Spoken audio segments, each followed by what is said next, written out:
Eu nasci lá em Maranguape e o médico sabia que aquele era o dia do meu nascimento. Ele sabia disso e tomou então as providências necessárias. E minha mãe foi levada correndo para a maternidade, levada para a sala, colocada na mesa. E eu só não nasci naquela hora porque aquela não era minha mãe, era minha tia. Que tinha sido levada por engano e por ser solteirona até naquele momento sentiu-se realizada. Então começou aquele negócio de pressa por parte de médicos, parentes e enfermeiros, aquele negócio, nasce, mas eu de modo algum faria aquilo. Eu jamais nasceria sem que minha mãe estivesse presente, coisa que eu considerava altamente atentatória aos bons princípios cristãos. Depois sim, minha mãe chegou e eu nasci. Eu não era exatamente uma criança feia, eu era difícil de ser entendido.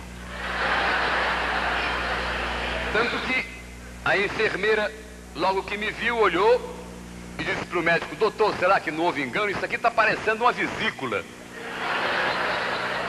Bom, mesmo assim eu fui entregue à minha mãe, e vocês sabem, mãe é mãe, e aos olhos da coruja o filho é lindo. Então minha mãe me olhou e disse: que belezinha, olha só, é narigudinho. Aí me viraram de cabeça para cima.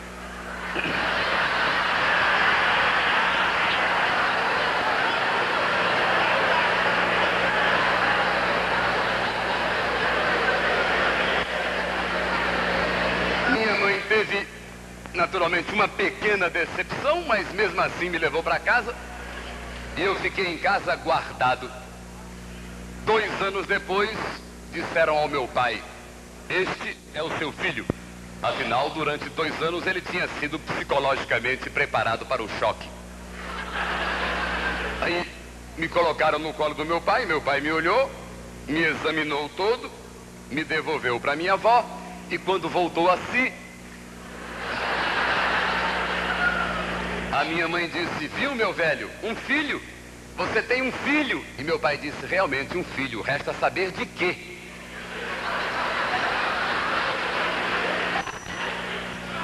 Mas, fosse como eu fosse, eu tinha que ser registrado. Esse foi o primeiro problema, porque, primeiro, era saber quem na família tinha peito para sair comigo na rua. Não, eu era tão feio que a babá não empurrava o carrinho, ela puxava. Um dia, a babá, por descuido, colocou um abacaxi no carrinho e saiu para passear com o abacaxi, e a cozinheira quase me corta para me botar na salada de frutas. E vocês vão de convir que um rapaz de bons princípios numa salada de frutas é altamente deprimente. Bom, havia ainda uma segunda corrente na família que achava que eu não devia ser registrado. Achava que era muito mais certo meu pai requerer uma patente de invenção. Porque as minhas orelhas eram tão grandes que quando o calor era forte, minha mãe me colocava na frente das visitas dizendo não. Mas afinal, depois de pequenos debates familiares, resolveram que eu deveria ser registrado, que isso era o certo. E aí foi pior, porque o nome tinha que ser escolhido para mim. E nome no Ceará não é brincadeira, não é escolher Mário e Batiza, não. O cearense gosta de inventar nome. José lá é nome raro. Então, o nome de cearense é Esdras, Gontran, Adnel, Avilon, tudo nome de remédio. Sem contar a gloriosa mania cearense de juntar um pedaço do nome do pai a um pedaço do nome da mãe e inventar um palavrão para batizar o filho. Por exemplo, a mãe se chama Arlinda, o pai se chama Oldemário, o menino se chama Armário. A mãe se chama Bonina, o pai se chama Marçal, o garoto é Boçal. Quer dizer, vão inventando nomes assim. Isso quando não é pior, quando os avós maternos e paternos não exigem no nome a ser composto pelo menos uma sílaba dos seus nomes. Eu tenho um primo que tem um nome que foi criado para agradar aos pais, aos avós, aos tios, aos primos, aos sobrinhos, aos afilhados. O nome dele é Cristô Cariográfia Namena Santa Cristícios de Moraes. Então, depois desses debates, resolveram que me batizariam com o nome de Francisco, e eu fui batizado, não sem um pequeno problema, porque quando chegaram comigo na igreja, o padre disse: vai ficar em observação, se durante o dia inteiro não latir nem miar, eu batizo.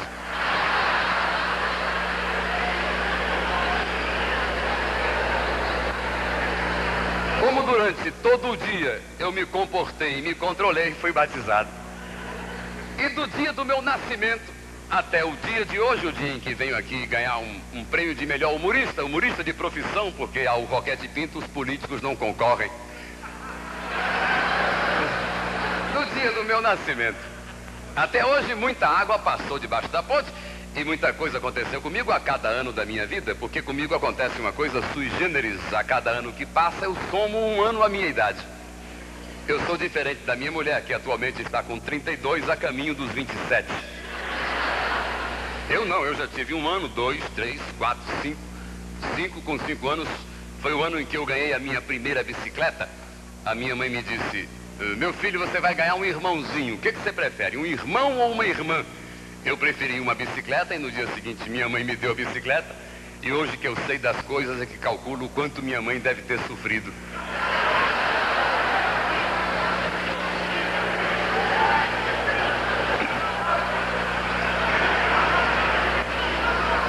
Aos 6 anos de idade, eu ainda morava em Maranguape, eu era pequeno, e eu tinha uma mania que era nadar numa lagoa que havia perto da minha casa, uma lagoa convidativa, bonita. Um dia cheguei na lagoa e notei que havia uma moça dentro d'água. E eu olhei bem e vi que aquela moça não era de Maranguape, era uma visitante qualquer. E vi uma coisa muito mais importante, que a roupa da moça estava do lado na relva e que ela estava tomando banho à paisana. Eu então peguei a roupa dela, escondi e fiquei esperando. Aí ela queria sair da água, mas como não queria sair descalça até a testa, o que ela fez? Ela olhou em volta, tinha um barril velho, ela pegou o barril, botou aqui na frente e falou: seu moleque, sabe o que eu estou pensando? Eu falei: sei, a senhora está pensando que esse barril tem fundo. Aos 7 anos de idade eu ganhei um revólver de verdade. Era um Colt calibre 32. Puxa vida, eu era o único garoto da rua a ter um revólver de verdade. Uma semana depois eu era o único garoto da rua.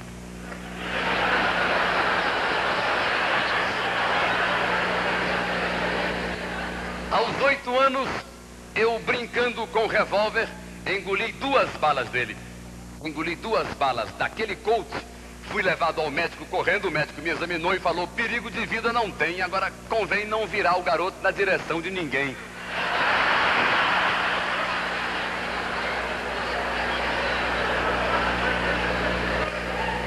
Aos 9 anos, 1 ano depois, eu voltei a precisar do médico porque eu estava surdo, eu não escutava coisa nenhuma. Eu parecia chofer de táxi em dia de chuva, não adiantava me chamar porque eu não ia. Aí me levaram no médico, o médico me examinou e constatou que não era surdez, apenas eu precisava cortar o cabelo. Claro que isso acontecia naquele tempo, no tempo em que havia excesso de filhos e escassez de empregados. Não hoje em dia, quando as crianças têm uma assistência total e absoluta. Dizem os saudosistas que antigamente havia acidentes, mas não havia crianças neuróticas. Como criança neurótica? Isso não existe. Neurose em criança? Isso é um absurdo, inclusive, discutir isso hoje com meu filho quando ele voltou do psicanalista. 13 anos depois do meu nascimento, exatamente 13 anos após nascer, eu completei 10 anos de idade. Eu era meio atrasado, realmente. Quer dizer, eu era diferente das crianças de hoje, que já sabem tudo a respeito das abelhas e das flores, dos bois e das vacas, dos pais e das copeiras. Eu era bobão mesmo, tanto que tinha um sujeito na minha rua que toda vez que eu passava ele dizia: você viu o casmurro? Eu dizia: que casmurro? Ele dizia: um que te chama de burro. Todo dia. Aí meu pai me disse: meu filho, quando ele aparecer, antes dele perguntar pelo casmurro, você pergunta a ele se ele viu o olegário. Quando ele perguntar que olegário, você fala: um que te chama de otário. Eu aí nem esperei encontrar com ele. Fui à casa dele, bati na porta, ele abriu, eu falei: você viu o olegário? Ele falou: foi pra casa do casmurro. Eu falei: que casmurro?